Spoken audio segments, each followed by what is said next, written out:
Integrate it. Add wings to your career. Hello guys, welcome back to our channel integrate it. ठीक है, हमने deflection of beam start कर दिया था। अपन ने डबल इंटीग्रेशन मेथड देख लिया, मैकॉले मेथड देख लिया, एरिया मोमेंट भी देख लिया था। ठीक है, एरिया मोमेंट पे आज पिछली बार अपन ने कैंटिलीवर का एग्जांपल दिया था। आज अपन स्लिम सपोर्टेड बीम का एग्जांपल देके शुरू करते हैं एरिया मोमेंट मेथड। ओके, देखो कैंटिलीवर का तो बिल्कुल आसान था हमारा। ठीक है, क्यों? क्योंकि उसमें टेंजेंट जो थी वही बीम के अलोंग थी। बट अब क्या होगा, यहां बच्चे गड़बड़ करते हैं। ठीक है, कैसे देखते हैं। मान लो ये एक सिंपली सपोर्टेड बीम है ए, ये है बी, यहां लोड लग रहा है W। ठीक है, यहां लोड W लग रहा है, तो ये कैसे डिफ्लेक्ट होगी? ऐसे डिफ्लेक्ट होगी। इसका इलास्टिक कर्व ऐसे बनेगा। ठीक है, अब देखो टेंजेंट अगर मैं ए से बनाऊं, ये टेंजेंट मैंने ए से बनाई। ठीक है, ये वाला क्या होगा मेरे को बताओ। मैंने पिछली बार एकदम जब मोमेंट एरिया मेथड समझा रहा था, बिल्कुल चीज एकदम बताई थी मैंने कि ये चीजें और ये चीजें क्या होती है और ये पूरा कंप्लीट कितना होता है। यहां तक, ये इधर तक, ये जो पॉइंट है इधर तक। ठीक है, ये मैंने नाम दिया था इधर, देखो ये दिया था मैंने। अगर ये पॉइंट सी है, ये पॉइंट सी है, तो ये क्या बदला था मैंने, y of a, y at c with respect to a। यानी टेंजेंट अगर a पे डालूं तो डिफ्लेक्शन कितना होगा c पर। ये नाम दिया था मैंने डेविएशन d स्मॉल d। ठीक है, और ये पूरी कंप्लीट नाम दी थी कैपिटल D A C। ये क्या था, डिफ्लेक्टेंस। और ये वाली क्या चीज थी हमारी, याद करो, डेविएशन। ठीक है, क्यों? क्योंकि मोमेंट एरिया मेथड में, मोमेंट एरिया मेथड जो अपना डिफ्लेक्शन का कैलकुलेशन का मेथड है, उसमें अपन सीधे डिफ्लेक्शन नहीं निकालते हैं। क्या निकालते हैं? डेविएशन निकालते हैं। मैंने पिछली बार एकदम क्लियरली बताया था कि बच्चे यही गड़बड़ करते हैं कि सीधे डिफ्लेक्शन का फॉर्मूला लिख लेते। नहीं, वो जो अपन फॉर्मूला डिराइव होता है, जो थ्योरम होती है मोमेंट एरिया मेथड की, वो डेविएशन देती है हमें, ना कि क्या देती है, डिफ्लेक्शन देती है। ठीक है, अच्छा इसका हमारा देखें तो यहां पर ये स्लोप कितना होगा इसका, थीटा ए लिख सकता हूं। ठीक है, अच्छा अब अपन को देखो क्या, अब मैंने बताया था, मैंने कैंटिलीवर जब पढ़ा रहा था तब मैंने ये भी बोला था कि इसका अपन कैसे निकालेंगे डिफ्लेक्शन। इसका डिफ्लेक्शन ऐसे निकालेंगे। अपने को डिफ्लेक्शन क्या चाहिए, देखो deflection at C with respect to tangent at A. ठीक है, वो कितना होगा, मेरे को पूरा डिफ्लेक्टेंस निकालना पड़ेगा, माइनस क्या करना पड़ेगा, डेविएशन करना पड़ेगा, तब जाके मेरे को डिफ्लेक्शन निकलेगा। इस केस में खासकर पर्टिकुलर सिंपली सपोर्टेड के केस में। ठीक है, तो सबसे पहले मैं क्या निकाल सकता हूं, थीटा निकाल सकता हूं। क्यों? क्योंकि थीटा निकलेगा, क्योंकि थीटा ही के बाद ही तो अपन पूरा डेविएशन आता है, एरिया आता है, एरिया के बाद उसका मोमेंट लेते हैं ना। चलो अब पहले इसके लिए मुझे क्या करना है बताओ, इसका क्या करना पड़ेगा, मेरे को बेंडिंग मोमेंट डायग्राम बनाना पड़ेगा, तब जाके ये m अपॉन ei डायग्राम निकलेगा। क्यों? क्योंकि थीटा क्या होता है हमारा, जो हमारे थीटा सी ए होगा वो क्या होगा, theta C minus theta A equal to negative of area of what, m upon ei diagram. तो बताओ इसका मैं यहां BMD बना रहा हूं, तो ये BMD कैसे बनेगा, ऐसे बनेगा। ये पॉइंट कितना होता है, C है, तो ये WL/4 होता था, ये L/2 ही है ना।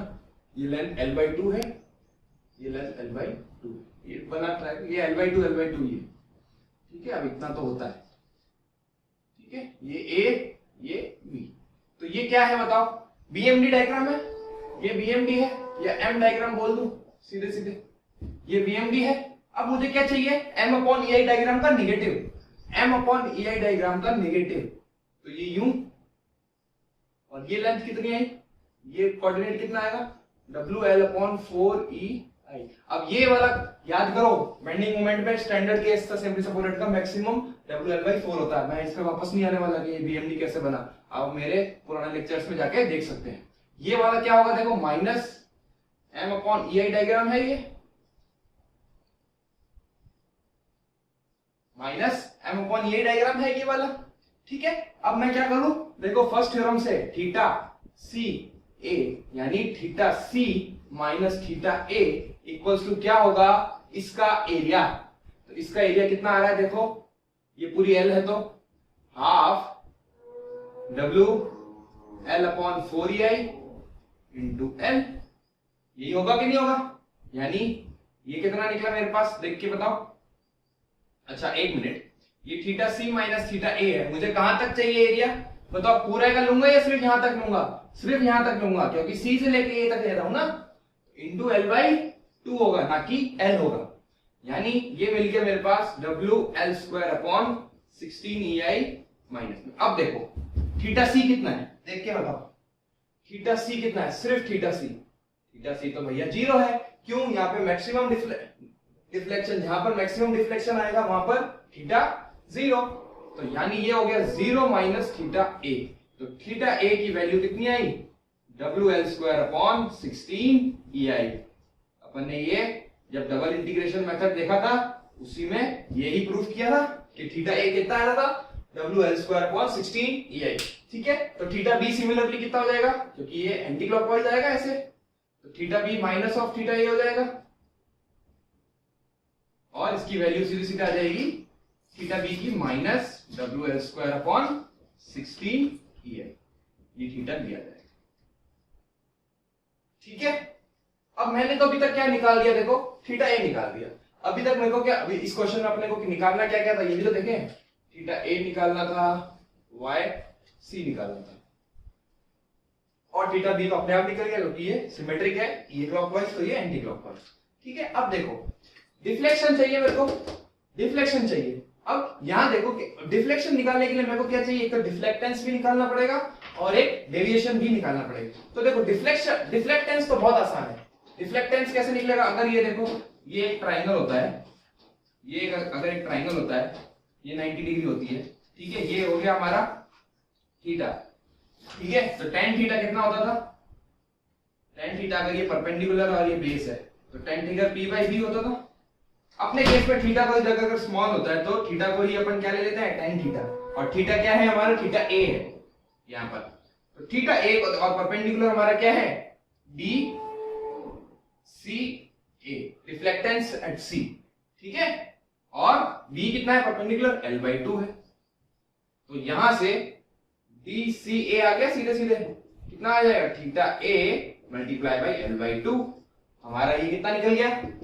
निकाल के देखो, थीटा ए कितना था? W L square upon 16EI multiply by L by 2 कर दो तो कितना आ गया? W L cube upon 32EI। ये आ गया मेरे पास डी सी ए। आ गया कि नहीं आ गया? अब एक क्वांटिटी तो निकल गई। डीसीए कितना आया? W L cube upon 32EI। ये आ गया। अब डेविएशन निकालूंगा। डेविएशन इसी फॉर्मूले से निकलेगा जैसे फर्स्ट थ्योरम। अभी अपन ने ये मोमेंट एरिया की कौन सी फर्स्ट थ्योरम लगाई है इधर से। अब इसी फॉर्मूले में जो अपनी सेकंड थ्योरम लगेगी वो क्या देगी हमें? डेविएशन देगी ना। यहां गड़बड़ हो जाती है, अपन सीधे डेविएशन को ही डिफ्लेक्शन लिख लेते हैं। ठीक है, अब आओ तो देखो कितना आया? D C with respect to A, इसी का ही कहां से लेंगे? अब देखो सी से लेंगे ना, सी से लेंगे तो ए अपन ने वो कितना निकाला था? देखो डब्ल्यू एल स्क्वायर था ना, square upon 16EI multiply by X bar. अब एक्स बार कितना होगा देख के बताओ? एक्स बार कितना होगा?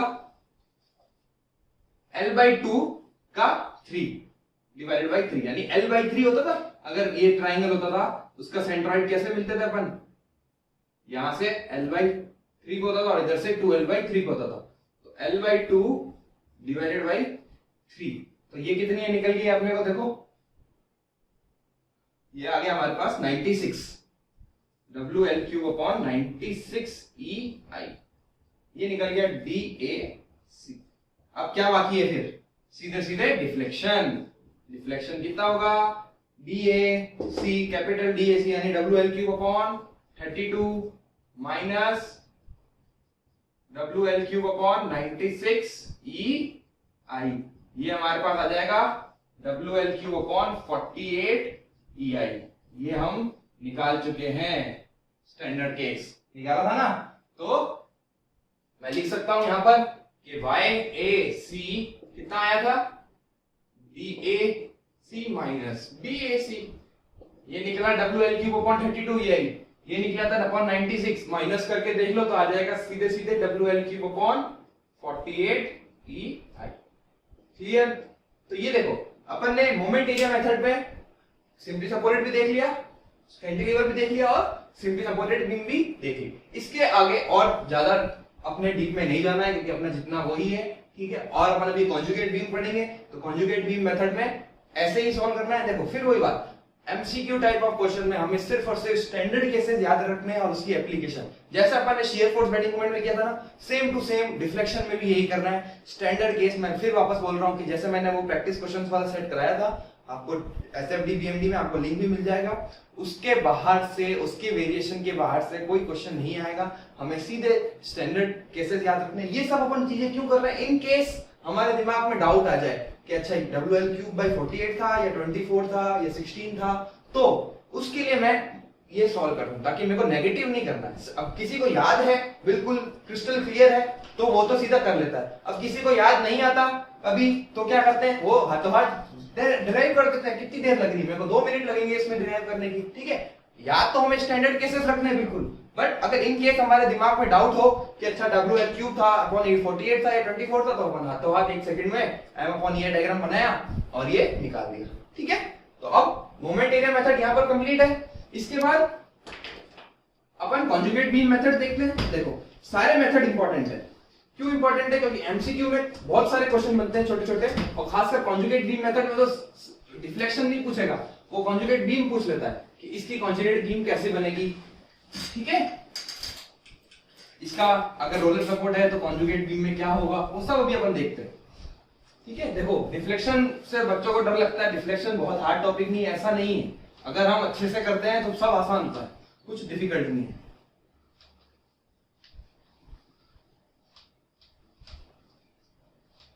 ठीक है। अब अपन कौन सा देखते हैं? कॉन्जुगेट बीम मेथड, ठीक है। कॉन्जुगेट बीम मेथड देखते हैं। एरिया मोमेंट अपन ने कर देख लिया, मैकोले देख लिया, ठीक है, डबल इंटीग्रेशन देख लिया। अब 2 और मेथड बचते हैं, कॉन्जुगेट बीम मेथड और स्ट्रेन एनर्जी मेथड, ठीक है। स्ट्रेन एनर्जी भी आता है आजकल, खासकर एसएससी में तो स्ट्रेन एनर्जी से क्वेश्चन आने लग गए हैं, ठीक है। बच्चे छोड़ के चले जाते थे स्ट्रेन एनर्जी को, और नहीं छोड़ना अपन को। कॉन्जुगेट बीम मेथड, ठीक है। देखो कॉन्जुगेट बीम मेथड और एरिया मूवमेंट मेथड में बच्चे बहुत ज्यादा कंफ्यूज होते हैं, ठीक है। Conjugate beam method, moment area method, calculation दोनों में लगभग सेम होती है, बट मेथड बिल्कुल अलग है। मेथड बिल्कुल अलग है। कॉन्जुगेट बीम मेथड और एरिया मूवमेंट मेथड सेम नहीं है। अधिकतर बच्चों को कंफ्यूज हो जाता है कि कॉन्जुगेट बीम कौन सा है, मोमेंट एरिया कौन सा है, ठीक है। कॉन्जुगेट बीम बिल्कुल चीज ही अलग है, बट जब फाइनल अपन कैलकुलेशन करते हैं डिफ्लेक्शन की, तो वापस वही एरिया और वो सब कुछ आता है, ठीक है। तो कॉन्जुगेट बीम मेथड पढ़ने से पहले अपने को कॉन्जुगेट बीम भी तो पता होनी चाहिए कि भैया ये क्या है। मेथड पढ़ रहे हैं तो एक कॉन्जुगेट बीम, देखो बीम तो अपन बीम देख रहे हैं, तो कॉन्जुगेट बीम कॉम्प्लेक्स नंबर में अपन ने बचपन में पढ़ा था कि z x + i होता है, तो उसका कॉन्जुगेट x - i होता है, ठीक है। तो ये कॉन्जुगेट बीम भी कुछ इसी तरीके की है, ठीक है। एक इमेजिनरी बीम है, क्योंकि कॉम्प्लेक्स नंबर भी इमेजिनरी था तो उसका कॉन्जुगेट भी इमेजिनरी होगा, ठीक है। तो अगर मेरी बीम मान लो कुछ ऐसे, ये सिंपली सपोर्टेड है, मैं एग्जांपल से बता रहा हूं। ये एक सिंपली सपोर्टेड बीम है, इस पर मान लो कोई सी भी लोडिंग लग रही है, कैसे भी, कोई फर्क नहीं पड़ता। ये क्या है? एक्सटर्नल लोड है, इसको अपन एक्सटर्नल लोड बोलेंगे, ठीक है। तो कॉन्जुगेट बीम एक ऐसी इमेजिनरी बीम है जिस पर अगर शियर फोर्स और बेंडिंग मोमेंट डायग्राम में कैलकुलेट करूं, किसी shear force and bending moment calculate करूं किसी एक सेक्शन पे, मान लो इस सेक्शन पे, ये कॉन्जुगेट बीम है इसकी, अभी मैंने सपोर्ट्स नहीं बनाए हैं, ठीक है। एक इमेजिनरी बीम है कॉन्जुगेट बीम किसी भी पर्टिकुलर बीम की, और उस पर अगर मैं shear force and bending moment निकालूं, किसका? इस बीम का, ठीक है। और उसकी भी लोडिंग भी अलग है, अभी लोडिंग पे भी आता हूं, ठीक है। तो that imaginary beam on which if we calculate shear force and bending moment at a particular section, it gives the directly the slope and deflection of the real beam, ठीक है। इस पॉइंट पर मेरे को स्लोप और deflection मिल जाएगा अगर मैं इस पॉइंट पर हमारी कॉन्जुगेट बीम का क्या निकालूं? शियर फोर्स और बेंडिंग मोमेंट, ठीक है। ये होती है कॉन्जुगेट बीम। तो कॉन्जुगेट बीम को अगर मैं डेफिनेशन बोलूं तो डेफिनेशन क्या है? ये देखो, इमेजिनरी बीम, अब इसकी लोडिंग क्या होगी? इसकी लोडिंग होगी इसकी M/E डायग्राम, ठीक है। अब ये क्या है, एक लोड है, ये एक एक्सटर्नल लोड है, इसका कुछ बीएम भी बनेगा। देखो ये अगर अपना यूडीएल होता तो इस यूडीएल का कैसे बनता है, बेंडिंग मोमेंट डायग्राम, ठीक है। तो अगर ये एम डायग्राम है तो एम अपॉन ई आई डायग्राम किसका, रियल बीम का। अगर मैं वो लोडिंग की तरह अप्लाई करूं किस पर, कॉन्जुगेट बीम पर, ठीक है। अब ये लोडिंग भी आ गई हमारा खेल, अब इस पर भी तो कोई लोड लगेगा, अगर बीम पे एक्सटर्नल लोड है तो इस पर भी तो कुछ लोड आएगा, तभी तो कुछ शियर फोर्स और बेंडिंग मोमेंट आएंगे। तो ये जो लोड्स हैं कॉन्जुगेट बीम पर हमारे लोड्स हैं वो कौन से लगेंगे, एम अपॉन ई डायग्राम किसका, रियल बीम का, ठीक है। तो ये तो आ गए लोड कॉन्जुगेट बीम पे, और ये एक इमेजिनरी। तो इस लोड के कारण एम अपॉन ई डायग्राम के लोड के कारण किसी पर्टिकुलर सेक्शन पे अगर मैं शियर फोर्स निकालता हूं तो वो तो देता है मेरे को स्लोप, और अगर मैं बेंडिंग मोमेंट निकालूं तो वो देता है मेरे को क्या, डिफ्लेक्शन। क्लियर। तो मैं इसको अगर आसान भाषा में लिखता हूं तो क्या बोलूं कि shear force at a particular section, at a section लिख लो, इन कॉन्जुगेट बीम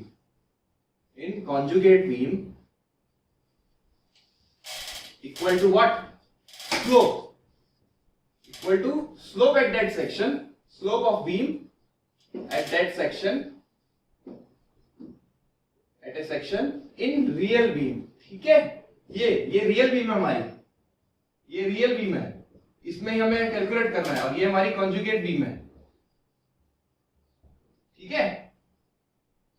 तो शियर फोर्स, अब ये डायरेक्ट इसी के ऊपर ही एसेप्शन रीजन में क्वेश्चन आ जाता है कि shear force at a section in conjugate beam equals to slope of beam at a section in real beam, ठीक है। तो अगर मैं शियर फोर्स निकाल दूं किसका, कॉन्जुगेट बीम का, तो मेरे को क्या मिल जाएगा, स्लोप मिल जाएगा किसका, रियल बीम का। और सिमिलरली ऐसे ही अगर बेंडिंग मोमेंट निकालूं इन कॉन्जुगेट बीम तो वो क्या देगा मेरे को, डिफ्लेक्शन देगा सीधे। तो कितना आसान हो गया, मुझे क्या करना है, पहले बेंडिंग मोमेंट डायग्राम बनाना है, उसके बाद इसको लोडिंग लगानी है, और लोडिंग पे सीधे सीधे क्या करना है, डिफ्लेक्शन, शियर फोर्स और बेंडिंग मोमेंट कैलकुलेट करना है। तो अब हमारा ये चैप्टर सीधे सीधे कौन सा हो गया, शियर फोर्स और बेंडिंग मोमेंट ही हो गया, सिंपल। तो deflection of beam in real beam, ठीक है।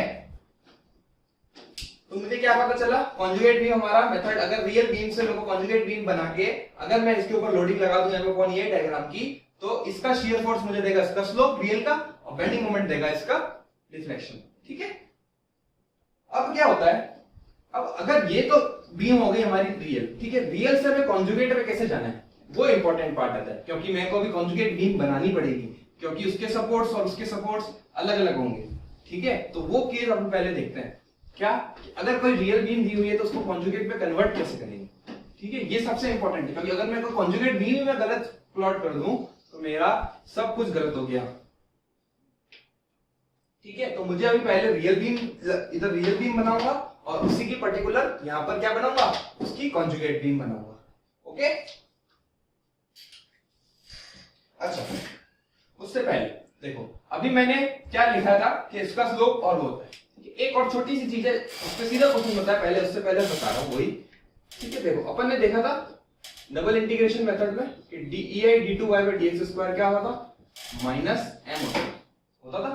अब ये छोटी सी चीज है, ये आपको पता होनी चाहिए, क्योंकि इसके ऊपर सीधा क्वेश्चन आया हुआ है और आएगा भी आगे भी।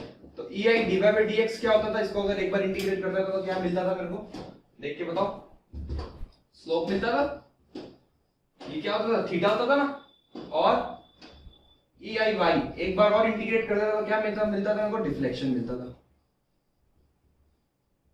क्लियर। अच्छा, अब मैं अगर इसको एक बार और डिफरेंशिएट कर दूं इस वाली इक्वेशन को, अगर ई आई d3y by dx क्यूब मिल दूं तो ये क्या लिखा हुआ है, देखो dmx upon dx लिखा हुआ है, dm upon dx वो क्या होता था, देखो याद करो, शियर होता था कि नहीं होता था, शियर फोर्स। और इसको एक बार और डिफरेंशिएट कर दूं, ये पर्टिकुलर सीधे सीधे आया हुआ है कि ये टर्म क्या कहलाती है, ये टर्म क्या कहलाती है, ये टर्म क्या कहलाती है, ठीक है। तो e आई d4 अपॉन dx स्क्वायर क्या, d पावर 4 क्या कहलाएगा, बताओ, rate of loading, rate of loading. ये चीजें अपन ने इसके बाद वाली से पहले चीजें अपन ने बेंडिंग मोमेंट में पढ़ी थी और ये वाली हमने डिफ्लेक्शन में पढ़ी। तो ये इंपॉर्टेंट है, चारों पांचों टर्म ये आप ध्यान से नोट कर लेना। क्यों? क्योंकि सीधा इसके ऊपर या इसके ऊपर एक क्वेश्चन हमारा ऑब्जेक्टिव में बनता है कि ये टर्म हमारी क्या कहलाती है, ये टर्म हमारी क्या कहलाती है। ओके,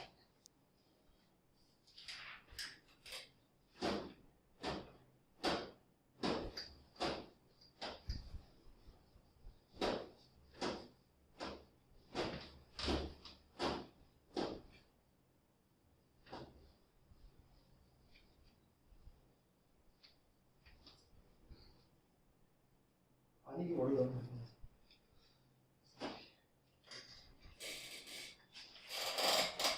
इसमें क्या हो रहा है फिर? नहीं पड़ेगी।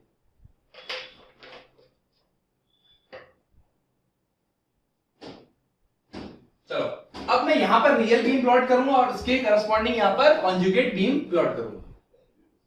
ठीक है, ये अगर रियल बीम है तो यहां पर इसकी ही कॉन्जुगेट बनाऊंगा।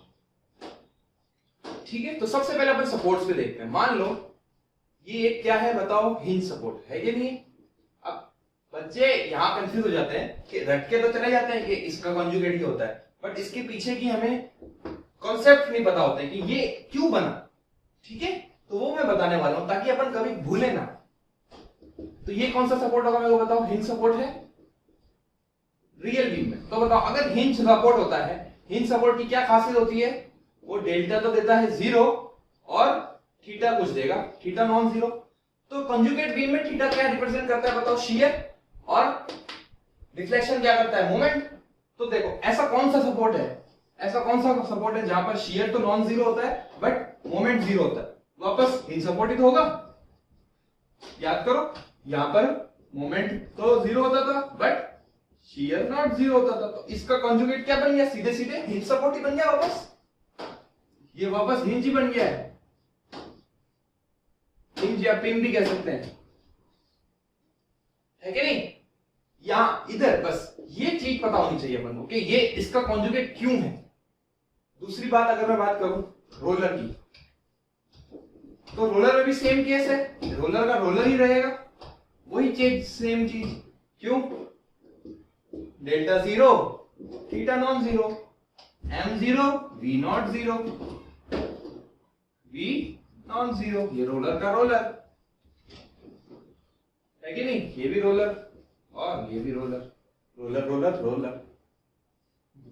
ठीक है, अच्छा अब मैं अगर फिक्स बनाऊं, ये क्या है, फिक्स्ड बीम, और ये है फ्री एंड, ये वाला इसका क्या है, फ्री एंड। तो यहां बताओ फ्री एंड पर क्या होता है मेरे को बताओ, थीटा भी नॉन जीरो और डेल्टा भी नॉन जीरो, और यहां पर थीटा भी जीरो और डेल्टा भी जीरो।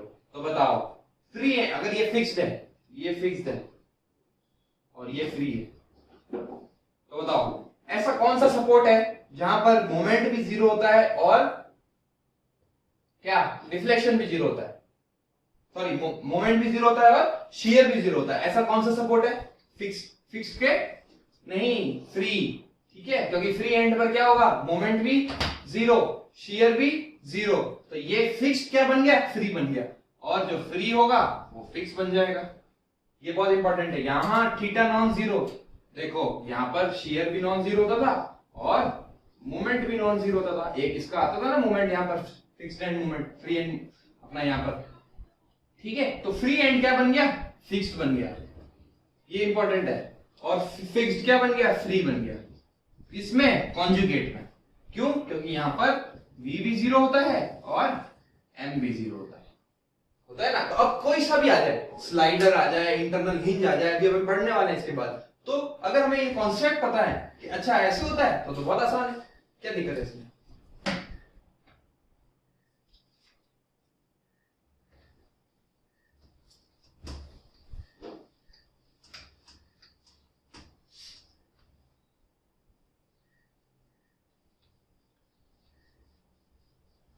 ठीक है, देखो कॉन्जुगेट मेथड बहुत सिंपल है और खासकर ये तो सीधे सीधा आता है कि इसका कॉन्जुगेट क्या होगा, तो हमें एकदम क्लियर होना चाहिए।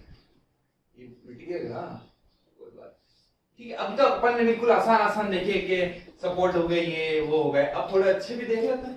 ठीक है, अब देख लो, अगर मान लो इंटरनल पिन है, इंटरनल पिन मतलब अगर ये बीम है, कोई आगे आगे तक जा रही है, इधर भी आगे तक जा रही है, और कोई इंटरनल सपोर्ट है या हिंज है, ठीक है, इसको इंटरनल हिंज बोलता हूं, इंटरनल पिन बोल दो या इंटरनल हिंज सपोर्ट बोल दो, ये सपोर्ट है, इंटरनल हिंज अलग चीज होती है। ठीक है, ये इंटरनल पिन है, ठीक है, ये सपोर्ट है, पिन सपोर्ट, कोई बीच में कहीं सपोर्ट आ रहा है, ठीक है, जैसे कंटिन्यूअस बीम होती है, ठीक है, कंटिन्यूअस बीम में कोई बीच में आ जाता है सपोर्ट, तो देखो अब यहां पे क्या होगा, इधर देख के बताओ, इधर डेल्टा आएगा नहीं आएगा, बट थीटा जरूर आएगा, क्योंकि ये बीम रोटेट तो हो सकती है ना। तो बताओ कॉन्जुगेट इसका कैसे हो सकता है, इंटरनल पिन का कॉन्जुगेट कैसे आएगा, इंटरनल हिंज आएगा, इंटरनल हिंज आएगा। क्यों? क्योंकि मुझे मोमेंट तो चाहिए जीरो, मोमेंट तो चाहिए जीरो, बट क्या चाहिए, थीटा और शियर नॉन जीरो चाहिए। तो ये क्या बन गया मेरा, इंटरनल हिंज बन गया।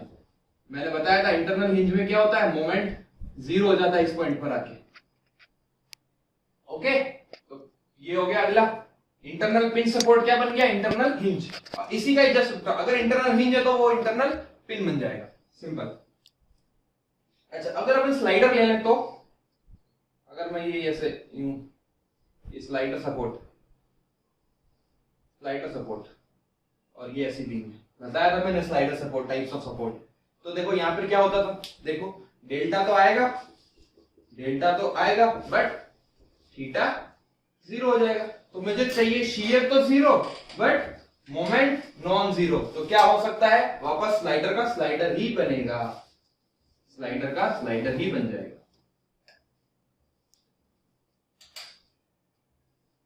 ठीक है, स्लाइडर का अगेन स्लाइडर ही बन जाएगा।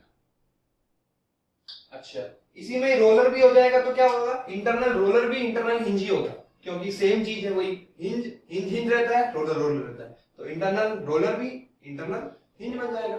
ठीक है, तो ये इंपॉर्टेंट थे सारे हमारे। अगर रियल बीम ऐसे हो तो उसका कॉन्जुगेट क्या बनेगा। अब एक कॉन्जुगेट बीम का अपन एग्जांपल भी देख लेते हैं कि कॉन्जुगेट बीम मेथड अपन अप्लाई कैसे करते हैं, है ना। अब सीधे अपन कॉन्जुगेट बीम के एग्जांपल पे चलते हैं।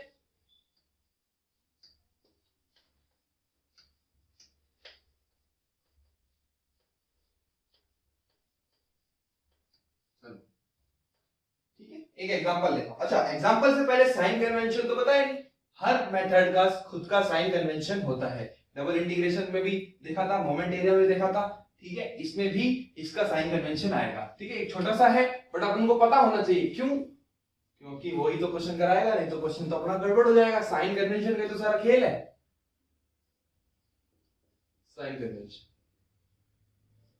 ठीक है, देखो पहली बात, अभी अपन ने क्या देखा था, मोमेंट, अपन ने कॉन्जुगेट बीम मेथड का, अगर स्लोप किसका अपने को रियल बीम में चाहिए तो मुझे क्या चाहिए, शियर फोर्स चाहिए इन कॉन्जुगेट बीम।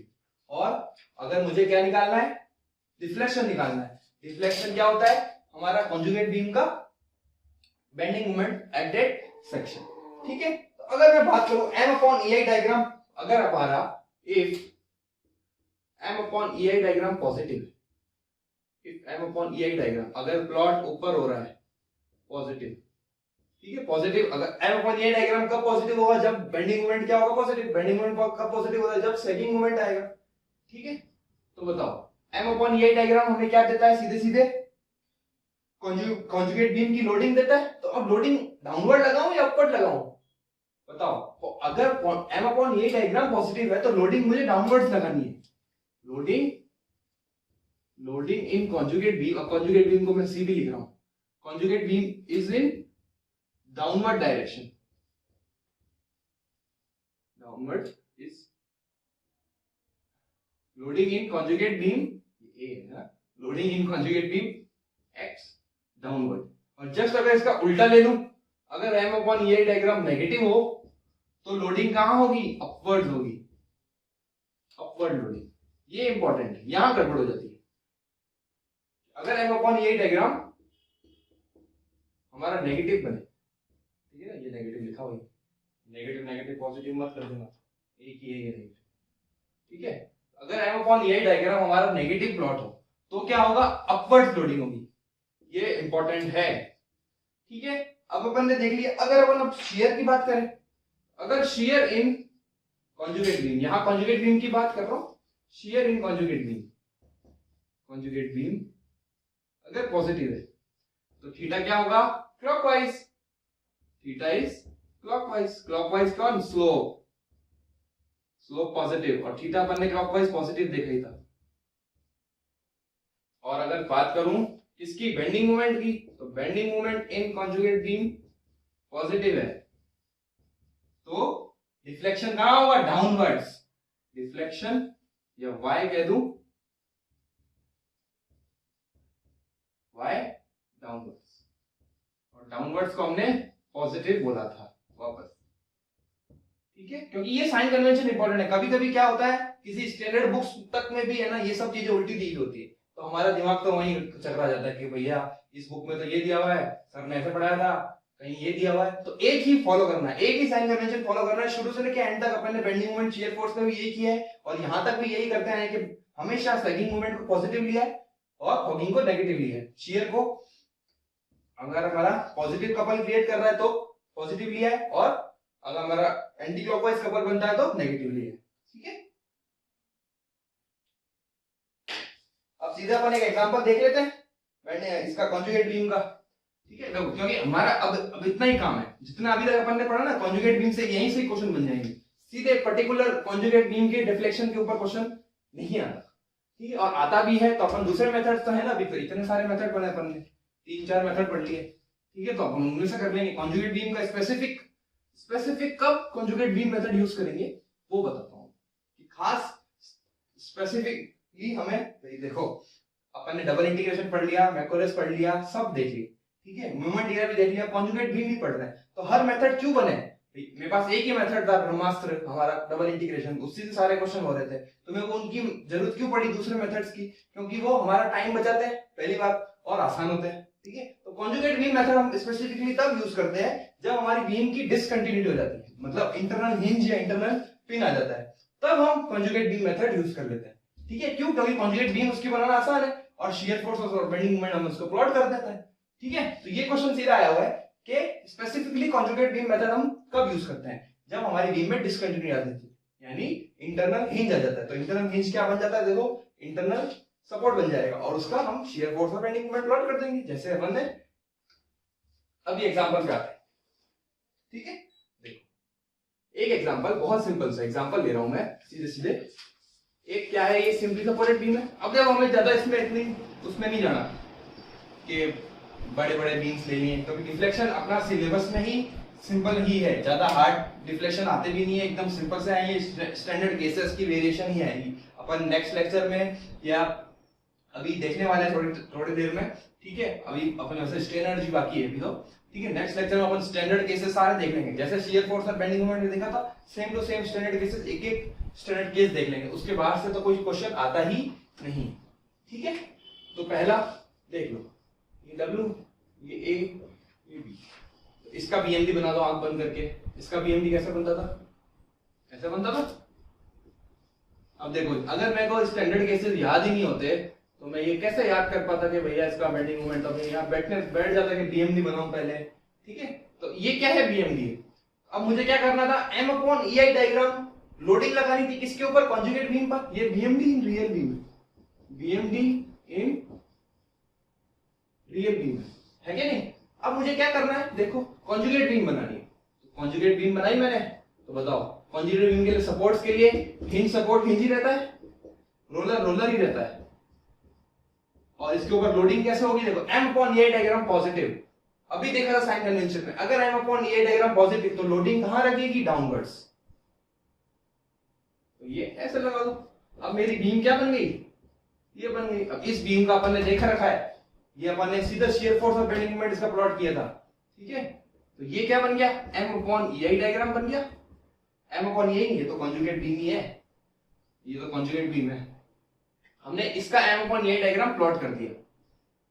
ये BMD, इसको EI हटाओ ना, अभी तो BMD है ये। अब ये प्लॉट, ये कितना हो गया, WL/4EI, ठीक है। ये क्या हो गया हमारा, कॉन्जुगेट बीम की लोडिंग हो गई, कॉन्जुगेट बीम विथ लोडिंग। अब हमारी बीम क्या बन गई, ये बन गई। अब हमें इस बीम का मुझे क्या निकालना है, शियर फोर्स और बेंडिंग मोमेंट निकालना है किसी भी सेक्शन पे। तो मेरा डिफ्लेक्शन और क्या मिल जाएगा, स्लोप मिल जाएगा, सीधी सीधी बात। ठीक है, तो सी की बात करूं मैं सीधे सीधे। अगर सी पे मेरे को क्या चाहिए बताओ, अच्छा ए पे पहले थीटा ए निकाल देना, थीटा सी तो 0 होता है। अगर ए और बी पे मुझे क्या चाहिए बताओ, स्लोप चाहिए। तो इधर क्या निकालना पड़ेगा, शियर फोर्स। इधर शियर फोर्स कैसे निकालेंगे, इसके रिएक्शन कैलकुलेट करेंगे। इसके रिएक्शन तो हमने बचपन में निकाले थे, बचपन में नहीं थोड़े टाइम पहले निकाले थे। ये आर ए डैश ले लो, इधर आर बी डैश ले लो। तो आर ए डैश और आर बी डैश सिमेट्रिक दिख रही है बीम, बिल्कुल दिख रही है। R A dash is equals to R B dash, loading का पूरी लोडिंग का कितना होगा, डिवाइडेड बाय 2। तो पूरी लोडिंग कैसे हो जाएगी, ये तो पहले बाहर तो 1/2 कर दो। इसका पूरा एरिया, इसका पूरा एरिया कितना होगा, ये दो ट्राइंगल है कि नहीं, भले दो ट्राइंगल ले लो, चाहे एक पूरा half into base into height ले लो, चलो।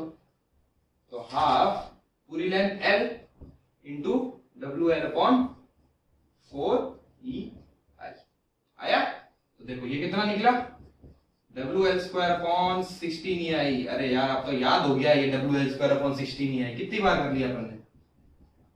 ठीक है, ये RAB भी आ गया। और अब इसका अगर मैं शियर फोर्स डायग्राम प्लॉट करूं, इस बीम का अगर मैं शियर फोर्स डायग्राम प्लॉट करूं तो कैसे बनता है, देखो यहां पर तो था WL स्क्वायर अपॉन 16EI, यहां पर भी दिस। अब ये वाला कौन सा कर्व है, देखो यूनिफॉर्मली वेरिंग लोड,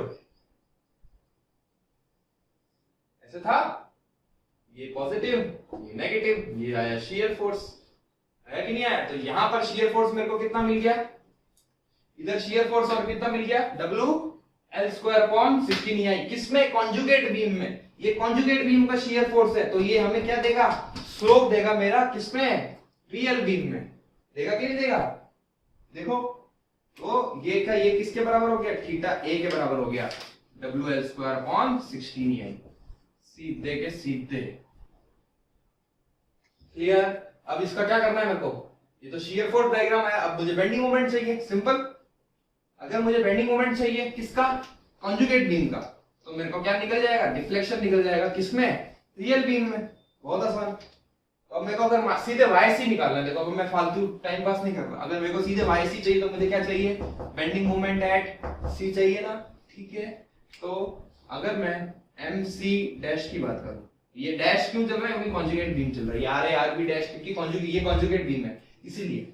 ठीक है, तो अब इसका मुझे इस सेक्शन का, अब इतनी लोडिंग है, इस पर मुझे क्या चाहिए, बेंडिंग मोमेंट चाहिए। तो अपन ने निकाला है RA डैश इंटू L/2, ये देगा क्लॉकवाइज, ये देंगे एंटी क्लॉकवाइज। ये कैसे आएगा, हाफ इसकी loading L/2 into WL upon what 4EI, ये तो आई लोडिंग इंटू इसकी सेंट्रॉइड से डिस्टेंस, इसकी सेंट्रॉइड से डिस्टेंस कितनी होती है बेटा बताओ, यहां से यहां तक। अब C से लूंगा या A से लूंगा, फिर आधे से ज्यादा बच्चे यही कंफ्यूज कि सर C से लेंगे A से लें, किस पे निकाल रहे हैं, C पे निकाल रहे हैं, तो C से लेंगे। तो ये लेंथ कितनी है, L/2 पूरी डिवाइडेड बाय 1/3, है कि नहीं। यानी ये आई हमारे पास, ये कितनी आ गई, L/6 डायरेक्ट, L/6 आ गई।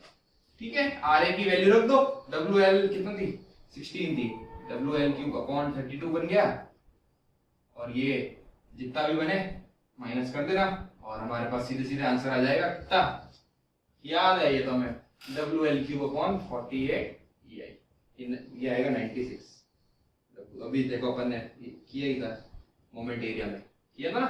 तो WL क्यूब अपॉन 48EI, फिर से अब तो याद हो गया, मैं सिंपली सेपरेट किया WL क्यूब अपॉन 48, और स्लोप किधर था, WL square upon 16, WL square upon 16 इधर नेगेटिव। ठीक है, तो कॉन्जुगेट बीम में बस इतना ही था, बस हमें मेथड पता होना चाहिए, आगे कुछ काम नहीं आने वाला कि कितना अपन कैसे कैसे अलग अलग इतने से निकालने के, नहीं, सब कुछ भी नहीं। हमारा ऑब्जेक्टिव, हमारा पैटर्न ही यही है, हमको इतना डीप में जाना ही नहीं है, हमें सीधे सीधे टाइम बचाना है और क्या करना है, स्टैंडर्ड केसेस पे कमांड करनी है। Thank you for watching the video. Please like, share and subscribe the channel Integrated.